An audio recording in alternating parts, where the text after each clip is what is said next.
Hello and welcome to Perspectives for May 3rd. It is the beginning of a new month, and the Vatican has released the Pope's prayer intentions for this month of May. Here he is in his own words. Es innegable el aporte de la mujer en todas las áreas del quehacer humano, empezando por la familia. Pero con solo reconocerlo, ¿es suficiente? Hemos hecho muy poco por las mujeres que se encuentran en situaciones muy duras, despreciadas, marginadas e incluso reducidas a la esclavitud.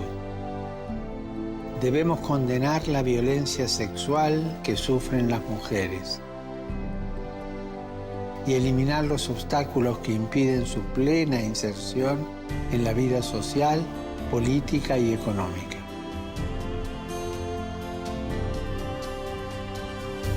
Si pensás que esto es justo, manifestá esta petición conmigo, para que en todos los países del mundo las mujeres sean honradas y respetadas y sea valorizado su imprescindible aporte social.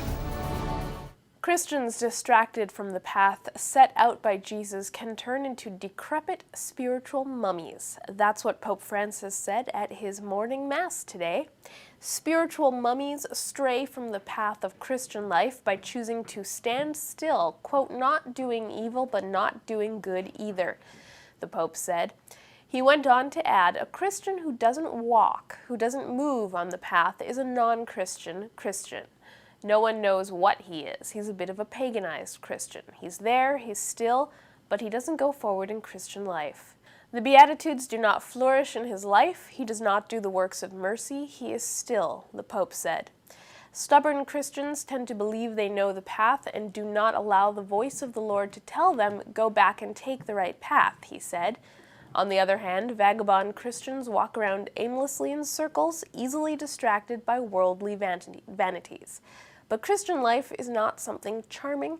It is truth. It is Jesus Christ, he said. Pope Francis called on the faithful to reflect on whether they have strayed from the path of Christian life laid out in the Beatitudes and the works of mercy. The Vatican newspaper, L'Osservatore Romano, has a newly relaunched section dedicated to women. The section, called Woman, Church, World, was previously a 4-page monthly insert. This week, the section becomes a 40-page publication, which will be printed in full color.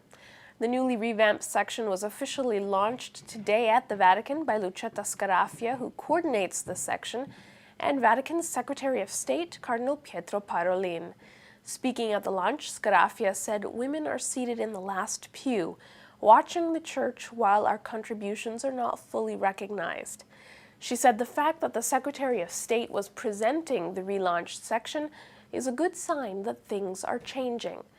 The monthly publication is run entirely by women journalists and will feature 2 columns written by 2 sisters living in the monastic community of Bose, as well as articles by men and women contributors. It is translated into Spanish and published by the Spanish daily paper La Razón, and it is available in English on the Vatican's website. Turning to other parts of the world, Nigerian Cardinal John Onayakin was shot at while traveling through the country's Edo state. According to local media reports, Cardinal Onayakin was traveling from Benin to Uromi. The driver of the vehicle slowed down to navigate a pothole when armed men jumped out of palm trees by the roadside and began shooting the car. The driver reversed the car to get back to safety. Now, while the passenger window of the vehicle was shot out, the cardinal and other passengers were unharmed. Archbishop Augustine Akubize of Benin City said the bishops of the region are using the incident to pressure the government to provide adequate security to the people of Edo State. And that's all for Perspectives. If you're watching on our television network, stay tuned for Terra Santa, providing you updates on life in the Holy Land.